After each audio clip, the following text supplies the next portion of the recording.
할렐루야. 우리 옆에 분들 보시면서 같이 이렇게 인사하도록 하겠습니다. 하나님의 약속은 이루어집니다. 한 번 더 이렇게 옆에 앞에 뒤에 분들 보시면서 또 영상으로 예배드리시는 분들을 생각하면서 우리 같이 한 번 더 이렇게 고백하고 또 서로 격려하도록 하겠습니다. 당신을 향한 하나님의 선한 뜻이 이루어집니다. 당신을 향한 하나님의 선한 뜻이 이루어집니다. 아멘. 네, 이렇게 하고 설교 마쳐도 될 것 같아요. 네, 오늘 이 핵심 메시지를 또 우리가 깊이 함께 나누면서 오늘 주제가 나에게 어떻게 적용될지를 다시 한번 생각하면서 말씀을 들으시면 좋겠습니다. 오늘 제목이 뭘까요? 결국 하나님의 뜻대로 된다. 아멘. 아멘. 네, 오늘 다른 문장 다른 내용 다 기억하시지 않더라도 이 주제 하나 꼭 품고 세상에 나아가서 승리하시는 저와 여러분들 될 수 있길 바랍니다. 아멘으로 받는 우리 가운데 하나님께서 그 뜻을 반드시 이루실 줄로 믿습니다. 오늘은 그 말씀과 또 관련된 하나님의 귀한 언약이 있습니다. 그 언약의 배경은 학개서입니다. 학개서 오늘은 마지막 말씀입니다. 지난 메시지를 조금 살펴보면서 오늘 본문을 함께 접근해 보고자 합니다. 학개는 그 1장부터 오늘 본문에 이르기까지 총 3달 정도의 기간 동안에 하나님의 말씀을 전했습니다. 4번으로 칠 수도 있고 5번으로 칠 수도 있는데 학개를 통하여 하나님께서 말씀하셨다라는 내용이 1장부터 2장 이 끝날 때까지에 있습니다. 제일 처음에 하나님의 말씀을 전할 때는 6월 초하루였고요. 오늘 말씀이 마무리되는 이때는 9월 24일이라고 그렇게 이야기를 하고 있습니다. 그 내용을 조금 간략하게 훑어보고 말씀을 또 계속 이어나가겠습니다.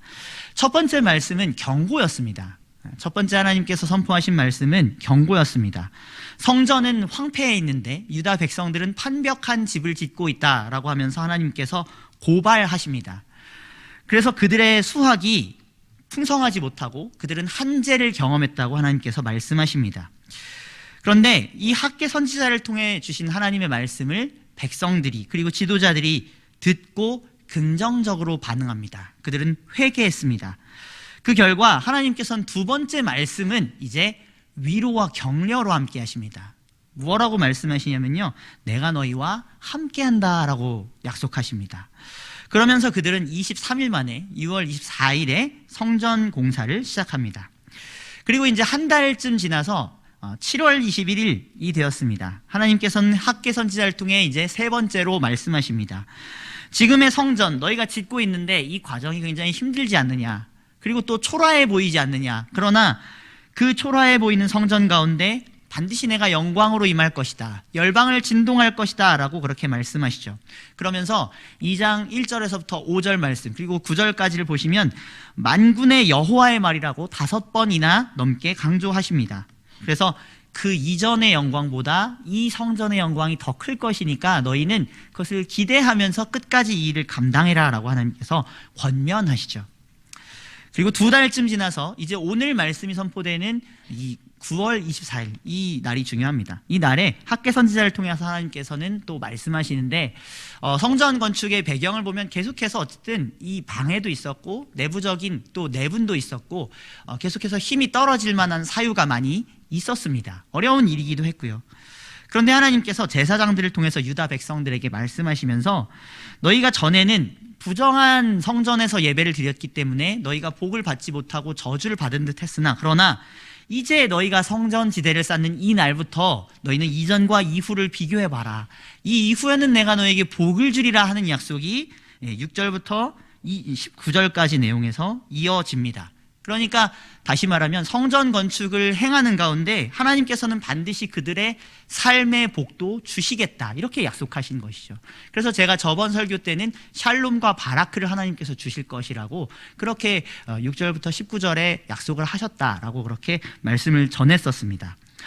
자, 그런데 이 같은 날에 이 성전 지대를 쌓는 이 날에 하나님께서는 제사장들을 통해 백성에게도 말씀하셨지만 지도자 한 명에게 또 특별한 말씀을 주십니다. 그 말씀이 오늘 본문 말씀입니다. 대상은 바로 유다 총독 스룹바벨입니다. 우리 본문 20절에서 22절 말씀을 다시 한번 같이 읽어보도록 하겠습니다. 우리 함께 이 말씀 읽겠습니다. 시작. 그달 24일에 여호와의 말씀이 다시 학개에게 임하니라. 이르시되 너는 유다 총독 스룹바벨에게 말하여 이르라. 내가 하늘과 땅을 진동시킬 것이요 여러 왕국들의 보좌를 엎을 것이요 여러 나라의 세력을 멸할 것이요 그 병거들과 그 탄자들을 엎드리리니 말과 그 탄자가 각각 그의 동료의 칼에 엎드러지리라. 아멘. 자, 이 약속 또한 이전에 제사장들을 통해 백성들에게 주신 그 말씀처럼 내용은 복된 약속입니다. 복된 약속입니다. 그들은 이제 이 날에 성전 기초를 다시 쌓으면서 앞으로 이제 성전을 더 차곡차곡 쌓아 올리게 될 것이었습니다. 이 역사적인 날, 이제 공동체가 회복이 시작된다라고 보이는 이 날에 하나님께서는 유다 백성들에게 너희가 앞으로 결실할 것이다, 결실이 회복될 것이다 라고 말씀하시고, 스룹바벨에게 대해서는 왕권이 회복될 것이다 라고 약속하십니다. 이때 하나님께서는 유다 백성들에게 말씀을 주시고 또 오늘 본문처럼 스룹바벨을 구별해서 따로 이 약속을 주십니다. 그 복의 내용은 아까 읽으신 것처럼 하늘과 땅이 진동하면서 여러 나라들이 엎어지고 멸하게 되고, 하나님께서는 그들을 대적하던 무리, 스룹바벨을 대적하며 하나님을 대적하는 그 무리들을 심판하겠다고 약속하시는 그 약속이었습니다. 즉 다시 말하면 우리에게 있어서는 우리의 대적들이 꺾이는 것이 우리의 복이라는 것이죠. 왜 그렇습니까? 우리가 하나님의 이름을 대변하는 하나님의 백성들이기 때문에, 그리고 우리가 하나님의 뜻에 거하면서 그 사명대로 살아갈 때 그런 우리를 대적하는 자들이 우리에게 계속해서 핍박을 가한다면 우리에게는 저주처럼 느껴지겠죠. 반대로 그들이 꺾인다면 어떻게 되는 겁니까? 그들이 심판받는 날이 우리에게 복된 날이죠.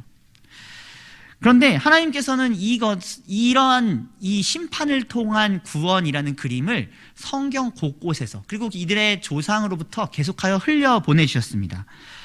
하나님께서는 이스라엘 민족에게 대대로 심판을 통해 구원을 주시는 하나님이셨죠. 예를 들어 보면 이스라엘 백성들이 애굽 가운데 있을 때 하나님께서는 그들의 신음소리를 들으시고 그 압제로부터 바로와 애굽을 심판하심으로써 그들에게 출애굽의 구원을 허락하셨죠. 또 유랑하던 이스라엘 민족이 가나안 백성들, 가나안 이 강한 민족들에게 휘둘릴 수도 있었는데 하나님께서는 그 가나안 7민족을 심판하시면서 그들에게 무엇을 주셨죠? 가나안 땅을 주시면서 정착과 안식이라는 구원을 주셨습니다. 또 사사기 시대에는 이 그림을 더 많이 보여주셨죠. 이스라엘 백성들이 죄를 지음으로 압제를 받습니다. 침략이 오고 계속해서 그들이 짓눌리죠. 그런데 그들이 하나님께 간구할 때 하나님께서는 무엇을 하시죠? 사사를 통해서 그들을 구원하십니다. 어떻게 구원하시는 거죠? 그 민족들을 심판하심으로써 구원하시죠. 하나님께서는 이렇게 심판을 통해 구원하시는 하나님이셨습니다. 그것을 위해서 하나님께서는 21절에 어떤 것을 하시겠다고 약속하시냐면 하늘과 땅을 진동하신다고 말씀합니다. 이 말씀은 이미 학개서 2장 초반부에도 나오는 말씀인데, 하나님께서는 이 하늘과 땅을 진동시키시는 전능하신 분이라는 것을 나타냄과 동시에 그 백성들을 위해서 일하실 때 모든 것을 다 활용해서 하실 수 있는 전능의 하나님, 그리고 강하신 하나님이라는 것을 나타내주고 있습니다. 그리고 그 하늘과 땅을 진동하는 현상이 어떻게 일어났을까요? 출애굽 백성에겐 그것이 홍해가 갈라지는 사건으로 나타났습니다. 바다가 갈라지는 그 자연이 질서가 우리가 생각하던 것 이상 그 초자연적인 역사를 나타남으로써 그 애굽은 심판받았고요, 이스라엘 백성들은 구원을 받았죠. 그러한 진동을 보았습니다. 또 가나안 땅으로 들어가는 이스라엘 2세대에게는 하나님께서 요단강의 흐름을 멈추게 하심으로 또 그것을 보여주셨죠. 그래서 그들은 이 요단강을 건너서 구원에 이르렀죠. 또 불멸할 것 같은 여리고가, 그 단단하게 쌓았던 여리고가 무너졌습니다. 또 여호수아가 아모리 사람들과 전쟁할 때 태양과 달이 여호수아의 기도에 따라 멈추기도 했습니다. 하나님께서는 그래서 이 자기 백성들의 구원을 위해서는 자연 질서까지도 흔들어 버리실 수 있는 하나님이시다. 새로운 일을 창조하시면서까지 자기 백성들을 위하여 일하실 수 있는 분이시다. 그렇게 하나님께서는 보여주신다는 것입니다. 이와 같이 하나님께서 스룹바벨에게 이런 용어를 통해서 지금 약속하신 것입니다. 내가 당장은 연약하고 당장은 내가 여러 왕국들과 민족들과 군대에서 휘둘릴 수 있으나 그러나 나는 그들을 흔들어 버릴 것이다. 내가 반드시 그들을 낮출 것이다 라고 말씀하신 것입니다. 그리고 이 그림은 실제로 출애굽 때 하나님께서 약속하셨던 그 문맥의 이 언약 구조와도 같습니다. 출애굽기 14장 17절 말씀 보시면 다음과 같이 말씀하고 있습니다. 제가 읽어드리겠습니다. 내가 애굽 사람들의 마음을 완악하게 할 것인즉 그들이 그 뒤를 따라 들어갈 것이라. 네, 홍해로 들어가게 된다는 거죠. 홍해에서 심판을 받을 때 그렇게 된다는 것입니다. 그리고 내가 바로와 그의 모든 군대와 그의 병거와 마병으로 말미암아 영광을 얻으리니. 그러니까 그 모든 것들을 심판하심으로 하나님께서 영광을 나타내신다. 바로 이것을 지금 약속하는 이 구절이 출애굽기 14장 17절입니다. 여기서 사용된 그림이 지금 이 말씀, 이 21절, 22절의 말씀에서 동일하게 나타나고 있습니다. 히브리어 어순으로는 실제로 거의 유사한 구조로 되어 있다고 합니다. 자, 그러니까 하나님께서는 출애굽 때 이렇게 하셨죠. 그렇죠? 이미 그들은 자신들의 조상의 그 구전을 들으면서 하나님께서 출애굽 때 병거와 마병을 다 엎으셨어. 홍해를 통해서 그들을 수장시키셨어라는 것을 잘 알고 있었겠죠. 그래서 스룹바벨에게도 지금 그렇게 말씀하시는 겁니다. 출애굽 때 그렇게 내가 했지 않느냐. 너에게도 그러한 일들을 보여줄 것이다. 지금 이렇게 약속하시는 것입니다. 그렇게 확실하게 스룹바벨을 위하여 하나님께서 일하시겠다고 지금 그렇게 약속하시는 이 말씀이 바로 21절 2절의 말씀입니다. 즉 다시 말하면 하나님께서 이렇게 진동하실 때 세상의 권력들은 무너지고 하나님의 선택된 자들이 서게 될 것이라는 거죠. 지금은 스룹바벨이 어떻습니까? 이 말씀에서 보시면 그의 지위는 유다 총독입니다. 유다 변방의 일개 총독입니다. 왕이 아니에요. 제국의 권력에 묶여있는 사람입니다. 그렇기 때문에 다시 다윗의 왕권이 서고 독립된 민족을 가지고 왕권이 행해지는 것을 기대할 수가 없었죠. 것을 꿈꿀 수 없었습니다. 오히려 세상의 권력 그리고 그 제국의 지시와 압제에 따를 수밖에 없는 신세였죠. 그러나 하나님께서는 그런 스룹바벨에게 너희의 지위가 왕으로서의 지위가 회복될 것이라고 지금 약속하신 장면이 바로 이 말씀입니다. 자, 이제 23절을 연이어서 함께 보도록 하겠습니다. 23절 말씀 우리 같이 읽어보도록 하겠습니다. 시작. 만군의 여호와가 말하노라. 스알디엘의 아들 내 종 스룹바벨아, 여호와가 말하노라. 그날에 내가 너를 세우고 너를 인장으로 삼으리니 내가 너를 택하였음이니라. 만군의 여호와의 말이니라 하시니라. 자, 아멘. 여기서 보시면 이제 스룹바벨에 대해서 이전에 20절부터 22절에서는 유다 총독이라고 말씀하셨던 하나님께서 이제는 이 스룹바벨에 대해서 이 두 가지 수식어를 붙이십니다.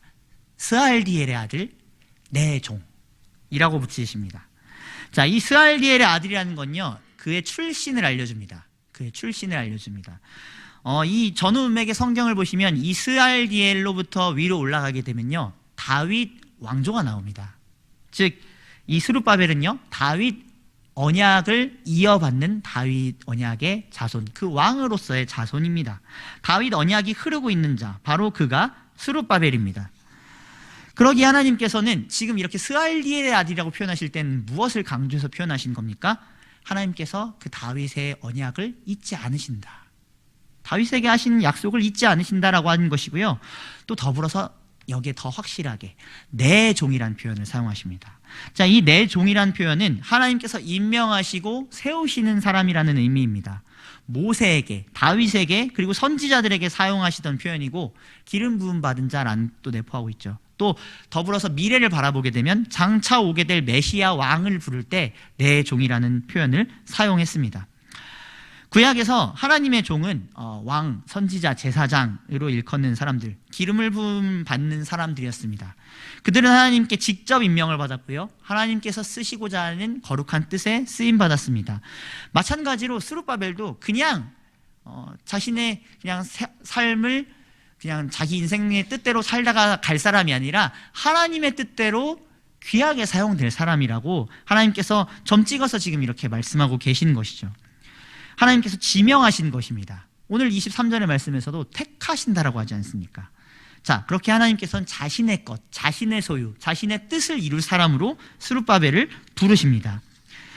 그리고 이런 이들의 공통점이 있습니다. 바로 뭐냐면 환난과 핍박이 와도 하나님께서 그 사람을 보호하십니다. 다시 말씀드리겠습니다.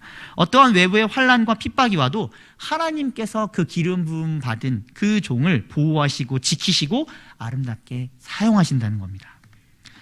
사실 그러한 왕의 계보가 근데 끊기고 말았습니다. 다윗 왕조는 무너졌습니다. 다윗 왕조가 타락했기 때문에 그 왕가도 결국은 무너지고 말았습니다.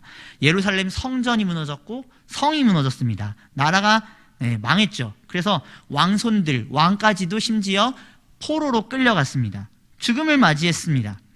그렇기 때문에 유다는 앞으로 이제 다시 독립된 왕을 세울 수도 없고 그 왕국을 이룰 수도 없는 처지가 되었습니다. 그런데 성경을 자세히 보면 하나님께서는 그 왕의 후손을 남겨놓으십니다. 그리고 그러한 후계자로 지금 스룹바벨이 있다라고 점 찍어서 얘기를 해주시는 겁니다. 하나님께서 그를 붙잡으시며 그를 지명하시며 이 역사의 전면에 내세우심으로써 하나님께서 무엇을 말씀하신 겁니까? 그들을 버렸으나 다시 회복시키시겠다는 거죠. 그 언약을 끊지 않으시고 그들에게 향한 그 언약을 하나님께서 지키시겠다는 겁니다. 다른 말로는 하나님께서 약속하신 그가 잘못했기 때문에 징계는 나지만 그를 버리진 않으시고 마침내 회복하신다는 거죠. 자, 스룹바벨은요 유다 왕 여호야긴의 손자였습니다. 그는 바벨론의 포로로 끌려갔던 왕이었습니다. 그리고 이 여호야긴 왕에 대해서 예레미야가 이렇게 저주의 말씀을 엄중하게 전하였었습니다. 예레미야 22장 24절 말씀, 이 말씀 같이 한번 읽어보도록 하겠습니다. 함께 읽겠습니다. 시작. 여호와의 말씀이니라. 나의 삶으로 맹세하노니 유다 왕 여호야김의 아들 고니야가 나의 오른손에 인장반지라 할지라도 내가 빼어. 자, 이 장면이 뭘 말하는 거냐면요, 네가 나의 택함을 받았느냐, 그러나 내가 버리겠다, 이런 엄중한 저주의 말씀입니다. 이 고니야가 바로 여호야긴입니다. 스룹바벨의 할아버지입니다. 그는 하나님 오른손에 붙들려 있던 인장 반지였습니다. 그런데 빼어버림을 당했습니다. 하나님께서 내치셨습니다. 그래서 바벨론의 포로로 끌려가게 된 거죠. 이 언약의 말씀처럼 말입니다. 그들의 죄악 때문에, 그들의 회개하지 않음 때문에, 그들의 하나님 앞에 나오지 않음 때문에 결국 망하고 말았다는 거죠. 그래서 이것을 통해서 다윗의 언약이 실패한 것처럼 보이는 그런 장면이 벌어지고 말았습니다. 그런데 하나님께서는 오히려 오늘 본문에서 이 스룹바벨에 대해서 무슨 용어를 사용하시죠? 이 빼버렸던 인장반지라는 표현을 사용하시죠. 이것이 뭘 말하는 거겠습니까?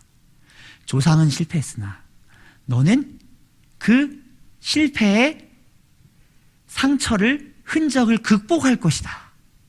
너의 과거의 그 실패를 내가 이제는 회복하여 오히려 더 나은 곳으로 나아가게 하겠다. 자, 이 장면을 지금 그려주는 겁니다. 여기서 인장 반지는요, 왕권 그리고 왕의 권위를 상징하는 공식적인 문서를 찍으면서 이 뜻대로 될 것이다 라고 하는데 쓰임받는 그 도장을 말합니다. 그것을 인장 반지라고 합니다. 하나님께서는 스룹바벨을 그처럼 사용하시겠다는 거죠. 하나님의 뜻을 이룰 증표로, 이루는 그 수단으로 이 스룹바벨을 사용할 것이다. 이것을 지금 그림 언어로 보여주고 있는 것입니다. 이렇게 하나님께서는 그들의 역사에 실패했던 흔적을 다시 회복하기를 원하십니다. 제가 몇 번 설교를 통해서도 말씀드렸듯이 우리도 마찬가지고 그들도 마찬가지였는데, 우리는 사실 인생에서 실패를 경험하면 그 실패 때문에 다른 실패로 나아갈 확률이 높아집니다. 그렇지 않습니까? 한 번 실패했기 때문에 불안한 마음이 생기죠. 또 실패하면 어떡하지? 그랬기 때문에 이 성전을 건축하던 이 학계 선지자가 있을 때 이 유다 백성들, 그리고 스룹바벨과 여호수아까지 수많은 외부적인 상황이 변동하고 제국이 강하게 압제하고 내부적으로도 그들 스스로 불안하고 한 모든 것들이 그들에게는 불안 요소로 남아있었을 것이고, 다시 한번 자신들의 상처가 올라왔겠죠. 예전처럼 또 실패하진 않을까, 우리가 불순종하다 또 망하진 않을까, 이런 불안들이 있었겠죠. 그런데 하나님께서 그것을 지금 너무 잘 아시는 겁니다. 그래서 지금 스룹바벨에게 이 인장반지라는 표현을 쓰신 건 뭐죠? 내 할아버지는 비록 그렇게 저주를 받았지만 너는 아니다. 너는 내가 들어서 반드시 이 성전 건축을 성공케 하고 다시 회복을 가져다 주는 존재로 사용할 것이다. 지금 이렇게 하나님께서 말씀하시는 것이죠. 하나님께서 저와 여러분들에게도 그러한 하나님이신 줄로 믿습니다. 하나님은 우리가 실패 가운데서 계속 머물러 있게 하지 않으십니다. 하나님의 뜻대로 반드시 결국 우리 삶 가운데 이루어지게 하실 줄 믿습니다. 할렐루야. 아멘. 그렇게 하나님께서는 성전의 성공, 메시아의 성공에 대해서 메시아 왕국에 일어나게 될 것을 스룹바벨의 이 인장반지의 그림으로 나타내주고 계십니다. 그런데 이 스룹바벨이라는 사람이 참 신기한 것이 이 성전 건축을 완공합니다. 여호수아와 함께 완공을 합니다. 그런데 그 이후로 성경 역사의 전면에서 자취를 감춰버립니다. 성경학자들도 그의 행방에 대해서는 오리무중이라고 합니다. 심지어 어떤 학자는 그냥 스룹바벨이 그냥 어떤 한 그 예표라고도 말합니다. 그러니까 히브리인 조상 가운데 영예로운 역할 중에 한 사람으로 그냥 지칭되는 사람이라고까지도 이야기를 합니다. 그런데 우리는 한 가지 사실을 알 수 있습니다. 이 스룹바벨이 누구를 예표한다고 했죠? 그 다윗의 언약을 예표하는 다윗의 자손이라고 하지 않았습니까? 왕의 계보를 따르는 사람이죠. 그러니까 이 다윗의 왕자를 영원히 이을 자의 표상이기도 하다는 겁니다. 그림자이기도 하다는 거예요. 그리고 이 다윗의 언약이 스룹바벨을 거쳐 이제 계속 향해 갑니다. 역사상으로 향해져 가고 신약 시대까지 이어집니다. 그러면서 우리는 이 스룹바벨의 완전한 성취를 가져다 주시는 한 분을 보게 됩니다. 바로 그분이 누구시냐면 우리 구주 예수 그리스도이십니다. 기름 부음 받은 왕, 참된 메시아 왕국을 우리에게 가져다 주시는 그 왕이신 다윗의 자손으로 오신 예수님에게서 우리는 스룹바벨의 이 약속에 절정을 만날 수가 있다는 것입니다. 그리스도께서 스룹바벨의 자손으로 오셨다. 성경은 그것을 마태복음 1장 12절에서 16절을 통해서 기록하고 있습니다. 우리 이 말씀 같이 읽어보도록 하겠습니다. 함께 읽겠습니다. 시작. 바벨론으로 사로잡혀간 후에 여고냐는 스알디엘을 낳고 스알디엘은 스룹바벨을 낳고 스룹바벨은 아비웃을 낳고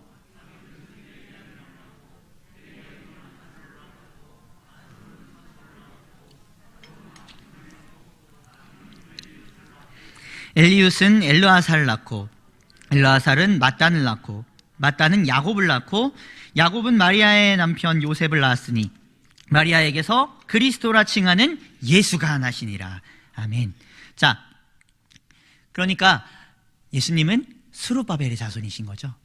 스룹바벨의 그 왕으로 완전한 영원한 왕으로 오신 분이 바로 우리 주 예수님이시라는 겁니다. 그러니까 이 지금 이 학개서의 마지막 말씀은 우리 주 예수님에게서 이루어지는 그 예표의 말씀, 예언의 말씀이라는 거죠. 스룹바벨에게 말씀하신 하나님의 언약을 누가 이루러 오셨습니까? 완전하신 우리 주 예수님께서 이루러 오셨다는 겁니다. 그분은 완전한 메시아요, 완전한 그리스도이시라고 성경은 증언하고 있습니다. 그래서 그분이 하나님의 인장반지이십니다. 그리고 그 하나님의 선한 뜻을 우리에게 보증하시죠. 예수님은 우리의 중보자이시며 보증이십니다. 그 약속의 성취를 보증하신 분입니다. 다른 말로 해볼까요? 우리를 향한 선하신 뜻을 누구를 통해서 보증하시죠? 예수님을 통해서. 할렐루야.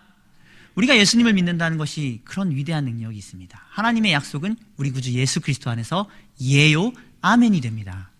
오늘도 그 약속을 확신하신 저와 여러분들 될 수 있기 바랍니다. 그래서 그분을 통해서 하나님께서는 백성들에게 영원한 아버지가 되십니다. 그리고 그 아버지 하나님께서는 대적들에게는 심판을 통하여 구원을 행하셔서 우리에게 가져다 주십니다. 왜요? 우리가 하나님의 자녀이고 백성이기 때문입니다. 그것을 우리는 믿을 수가 있습니다. 그 증표로 우리 주 예수님을 통해서 어떤 일이 일어났습니까? 죄와 사망의 권세에 있었던 우리가, 대적과 원수의 압제 가운데 있었던 우리가 예수님의 이름으로 구원을 받는다고 성경은 이야기하지 않았습니까? 인장반지신 그 예수님을 통해서 이미 우리를 향한 그 예레미야의 저주로 그 자손이 저주를 받지 않았습니까? 그런데 스룹바벨에게 약속하신 이 하나님의 말씀의 성취, 회복의 성취를 우리 주 예수님 안에서 가져다 주셨다는 거죠. 그러므로 우리는 예수님 안에서 복과 안식을 누린 하나님의 자녀가 됩니다. 믿으십니까? 예레미야의 저주 읽으시면서 이것이 내 저주야, 내가 실수하면 하나님께서 이렇게 치실 것이야. 아니에요. 우리는 예수님이 오히려 그 저주를 받으셨고 그 예수님 안에 있는 우리에게는 오히려 복과 평안으로 주신다는 겁니다.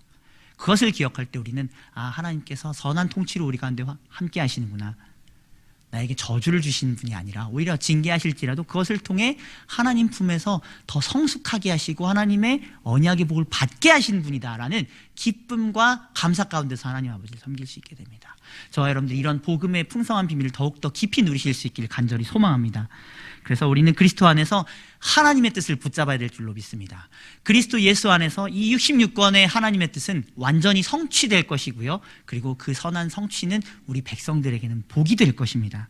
하나님께서는 결국 하나님의 뜻대로 하십니다. 그렇기 때문에 창세기에서는 과거, 그리고 구약 성경에서 과거, 그리고 신약 성경까지도 우리에게 과거를 알려주고 그 성경은 동일하게 미래를 알려주죠. 앞으로의 종말도 예언합니다. 그러면 현재를 사는 우리는 무엇을 생각할 수 있습니까? 내 과거를 씻으셨다. 내 미래도 하나님께서 보장하신다.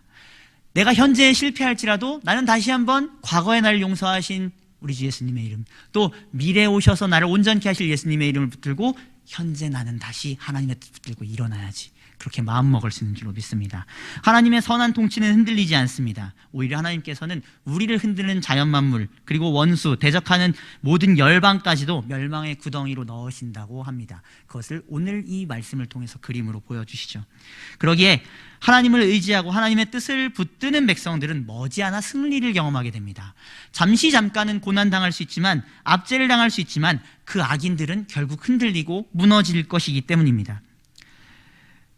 이 말씀을 주시면서 그래서 신약, 구약 성경은 하나님의 말씀을 의지하고 그분의 뜻대로 순종하며 사는 삶이 복된 삶이라고 말씀합니다. 누가복음 1장 37절은 무엇이라 말씀합니까? 대저 하나님의 모든 말씀은 능하지 못하심이 없느니라. 아멘. 하나님 말씀하시면 그분의 뜻대로 됩니다. 왜요? 전능하신 하나님의 말씀이기 때문입니다. 그 성경은 반드시 이루어집니다. 또한 시편 18편 30절에서는 하나님의 도는 완전하고 여호와의 말씀은 순수하니 그는 자기에게 피하는 모든 자의 방패시로다. 아멘. 세상은 불완전합니다. 세상 사람들의 약속은 불순합니다.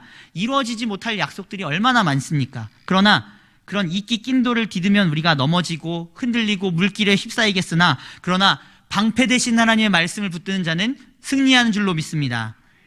반석 위에 집을 짓는 것입니다. 그리고 그 하나님께서는 방패, 보호자요, 안식처가 되어주시죠. 그래서 이사야 40장 8절은 이렇게 우리를 권면합니다. 풀은 마르고 꽃은 시드나 우리 하나님의 말씀은 영원히 서리라. 아멘. 하나님의 말씀이 영원히 섭니다. 다른 이들의 말, 내 스스로의 불안한 소리들, 흉흉한 소문과 소리, 수시로 변하는 권력자들의 그런 압박의 소리, 또 사기꾼의 달콤한 소리, 그런 소리들에 많은 관심을 기울이시지 않으시고 도리어 그 관심을 영원히 서는, 영원히 우리에게 복된 하나님의 말씀에 투자하신 저와 여러분들 될 수 있길 바랍니다. 그 말씀이 우리에게 복이기 때문입니다. 결국 영원히 남는 것은 이 복된 하나님의 말씀밖에 없습니다. 결국 하나님의 뜻대로 됩니다. 악과 악한 세력들은 심판받을 것이고 심판을 통한 구원이 하나님의 백성 가운데 이루어질 것입니다. 우리 구주께서는 그것을 보장하십니다. 스룹바벨의 자손으로 오셔서 우리에게 영원한 복된 아버지 하나님을 다시 가져다 주셨습니다. 우리에게 가까이 하게 하셨습니다. 2000년 전에 이미 하나님 나라를 선포하신 예수님께서 그렇게 함으로 우리에게 천국을 주셨습니다. 우리는 이제 천국에 들어가면 됩니다. 그리고 앞으로 그 천국은 완성될 것인데 오늘 본문 23절에서는 그 날이 바로 그날이라고 표현되죠. 그 완성될 그날 완성된 하나님의 나라, 슬픔과 눈물이 없는 그 영원한 복락의 나라를 우리는 마침내 받게 될 것입니다. 학계 선지자 때 유다 백성들, 그리고 제사장 여호수아, 유다 총독 스룹바벨 모두가 불안했습니다. 우리가 하나님께 버림받으면 어떡하지? 이 강대한 다리오 왕과 이 제국 어떻게 하지? 우리는 이들 틈바구니에서 살아남을 수 있을까? 성전을 짓다가 또 실패하면 어떡하지? 그들의 많은 불안들. 우리도 마찬가지 아닙니까? 우리도 코로나 시대에 코로나 바이러스, 또 우리를 둘러싼 악한 사단과 위정자들, 하나님을 대적하는 불신자들의 괴팍하게 구는 모습들, 교회를 어떻게든 꺾으려고 하는 그 수많은 불신자들의 모욕, 핍박, 우리도 상황은 비슷합니다. 그런데 주 예수님께서 인장반지로서 붙드시는 교회는 망하지 않습니다. 하나님의 말씀이 망하지 않고 우리 주 예수님의 통치는 망하지 않습니다. 주 예수님께서는 하나님의 인장반지로 계시고 그를 믿는 자들에게도 인장 반지로 삼으신 능력이 있습니다. 우리가 영접하고 예수님을 믿는다는 것은 우리가 하나님의 자녀가 되는 것 아닙니까? 우리도 예수님의 형제가 된다고 성경 표현하죠. 즉 우리도 인장 반지가 됩니다. 하나님의 뜻이 우리에게 선하게 이루어집니다. 버림받지 않습니다. 우리의 미래는 하나님 주신 찬란한 미래가 있습니다. 주의 백성은 실패하지 않습니다.